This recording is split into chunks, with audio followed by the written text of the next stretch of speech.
Welcome to Samba Samba. Enjoy the video. In this video, I will explain how to study efficiently in engineering. Begin by mapping your course into weekly modules and set clear goals for each session. Use 50-minute study blocks followed by 10-minute breaks to preserve attention and reduce burnout. Mix active recall with spaced repetition for theory, then solve representative problems to build intuition. Review mistakes quickly and adjust the next session to close knowledge gaps. Active practice transforms passive reading into durable skills, so schedule regular problem sessions and timed exams. When you use flashcards, explain answers aloud as if teaching someone else to deepen understanding.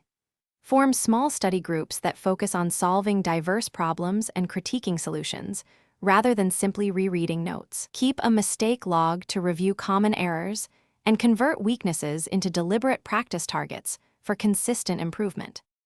If you are finding this video helpful, please subscribe and like so I can keep making useful content.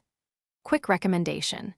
For those late-night drives between campus and the library, Little Tree's Black Ice is a small, inexpensive pick-me-up that keeps your car smelling fresh and wakes you up without caffeine. Check the description for the link and other deals, then now let's get back to the video. Leverage simple tools to amplify study efficiency, starting with a unified digital calendar that schedules study blocks and deadlines. Employ app timers or website blockers during focus sessions to eliminate common distractions. Use simulation labs, lab notebooks, and office hours to test ideas with hands-on practice and expert feedback. Regularly audit your study methods and refine them based on outcomes so you spend more time on what works best. Thanks for watching. Consider subscribing if we helped you.